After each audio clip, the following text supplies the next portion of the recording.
2004, what a fucking year in horror, guys. I remember I was a little kid, literally playing Jackass, almost breaking my bones, chugging delicious Mountain Dew Pitch Black, just straight vibing, dude, trying to get chicks. Honestly, 2004 isn't the best list for horror, but it sure is iconic. Sure, we have movies like Alien vs. Predator, a sci-fi masterpiece that I still haven't seen yet, and The Grudge, which I remember vaguely, but it never really creeped me out, and I don't really fancy ghost movies like that, but you know, I'm mentioning it out of respect because I know a lot of people fuck with The Grudge. But my list is simple and straight to the point, and again, it's my list. If you don't fuck with it, that's okay.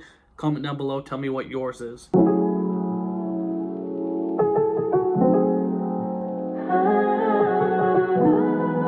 Welcome to Phantom of the Indie Review. That's right, I am your host. My anaconda don't want none unless you got buns, hun, dill. And again, we're talking about horror movies from 2004, 20 years ago today. Let's get the list started. Number 7, I have to go with Seed of Chucky. Chucky, as you can see, Charles Lee Ray is one of my favorite iconic franchises of all time, I feel like. It might not be the most consistent, but it's the most fun. Obviously, you gotta give most consistency to Scream. And my personal favorite is Texas Chainsaw Massacre, but Chucky is just so good, dude. And Seed of Chucky was funny. That super meta, you know, late 90s, early 2000s vibe it was going for. And they introduced a lot. I feel like they brought a dichotomy and uniqueness to the genre that a lot of moviegoers weren't really used to at the time, which I really found fun and exciting. The fact that, you know, Shitface was transgender was kind of cool too, because you really don't see that too often. And it wasn't making fun of it. It was like just to the point. That's really fucking beautiful. Chucky is always iconic. It was bloody, disturbing, pretty graphic, and it was a fun movie. Number 6, Shaun of the Dead, the same year that Dawn of the Dead came out. This movie was groundbreaking in so many ways. A lot of times you don't see British movies rise to the top in America as often as you would like. Again, when it's horror and a spoof. So the fact that, you know, Simon Pegg and company did that was tremendous. I remember for the longest time I did not fuck with this movie. But as I grew up, it aged like fine wine. I prefer Paul and even Hot Fuzz over Shaun of the Dead. But, you know, Shaun of the Dead is an excellent movie because it is hilarious. The title's brilliant. It has that great play on zombies. I'm not huge into the zombie genre, but, you know, it was a phenomenal movie and all around very fun to watch. Number 5, the iconic Do You Want to Play a Game? Saw. I remember renting this movie with my friend and it straight terrified the fucking shit out of me. I'm not even lying, dude. We got it. I think I was in like 2nd grade. 4th grade, I don't fucking know. I'm old. I'm a really old guy. And I remember watching it and that twist at the end, even being so young. A lot of movies, I feel like they don't impact you when you're a kid, unless it's like a jump scare or a creepy image. But I remember like him closing the door on Lee Whannell's character and him being essentially fucked, and I was like devastated. And even at the time, I didn't really get the movie. Like I was there for the thrills and the kills and, you know, the gore, but I didn't really get it. And this movie, again, like now you look back and you're like, it's one of a kind. It's a genius, you know, really introduced horror into a new direction. But I remember really loving this movie. I love Cary Elwes, one of my favorite actors. He's on Psych. If you watch Psych, dude, Pierre Despereaux, fucking funny. But yeah, I think it has some of the better kills. Saw 2 was obviously a classic, but this one was good. It was fun, dude. It fucking terrified me, or just that closing scene alone. And I love how it's like a police procedural vibe too. Like you get that you want to play, because that whole you want to play a game thing kind of became outdated in horror today, but at the time it was original. And then you have that police detective aspect, which I'm always a sucker for. Number 4, I know it's in the middle of the list, but it's my list, is Dawn of the Dead. Again, I'm not a huge zombie guy, but again, this is another one I rented with my dad. I think we rented this. And I want to say it was one of the Michael Myers movies. It was like Halloween Resurrection, I think. I can't be sure, but I remember like it was the first time I had to go to my dad's house and spend the night with him without one of my siblings. And I was really scared because, not to get into the tea or anything, but I was never really close with my dad. Like my other siblings like knew him more, and I feel like I was so young, and my mom and dad had such a bad history when I was a baby that like he kind of like discarded my vibes, which is whatever. Fuck the dude. I'm better off without him. Why am I talking about this? But yeah, I remember he's like, you want to watch the new Dawn of the Dead? And I was like, yeah, and that movie made me almost shit my fucking pants. Like, the zombies were faster. It was intense. And now, even to this day, it holds up. It's probably one of the greatest movies of all time. One of the greatest horror remakes of all time. You know, you got fucking Zack Snyder, who went on to do the whole fucking Marvel shit or DC shit, whatever. And yeah, it was just a good time. I remember being really scared. I remember being really invested. I remember being like, staying up really late at night looking out the windows. I was like, there's no way a fat little kid like me chugging Mountain Dew can outrun these zombies. I'm fucked. In the heart of mystery holds the darkness of truth. True horror. Real madness. Drip, fed, dread.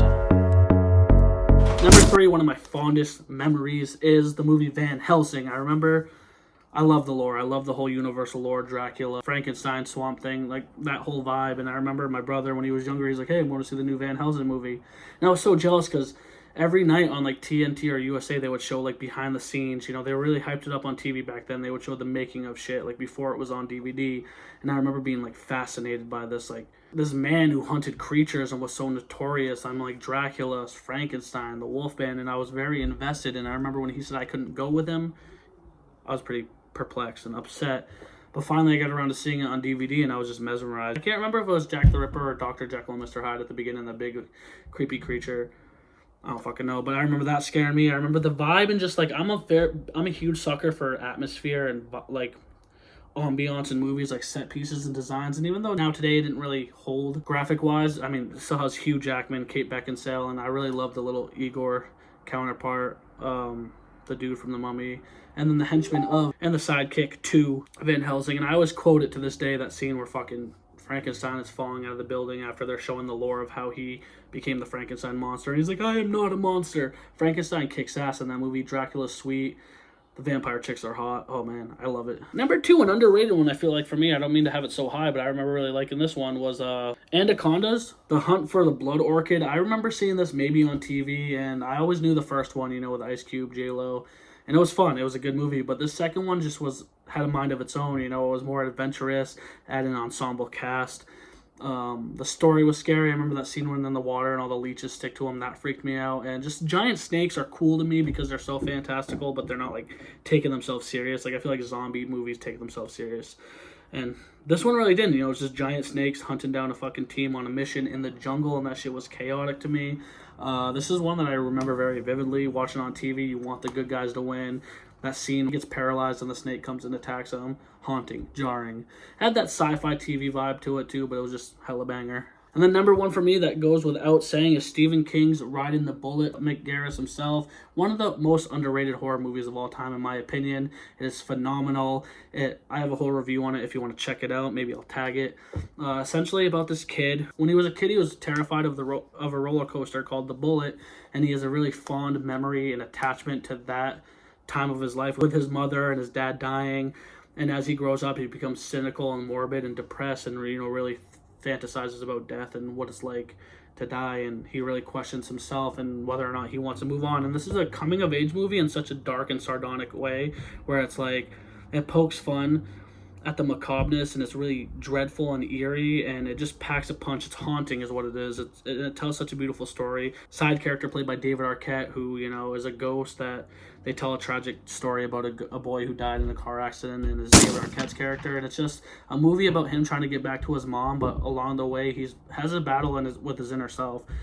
And I remember as a kid, like, I related to this, and it freaked me out. To this day, I rewatch it, and I fucking love it. But yo, yeah, that is my list for the top best horror movies of 2004. There wasn't really many this year, I feel like, to mention, but please comment down below. Let me know what your list is. I'd love to talk more. Subscribe. Hit that little ding-a-ling button harassing you saying, hey, it's me. I'm here. And I'm going to say it one time for the one time. Give me a hell yeah for horror. God, I want to fucking make a Stephen King adaptation. Help me! But you're supposed to die! I want to live!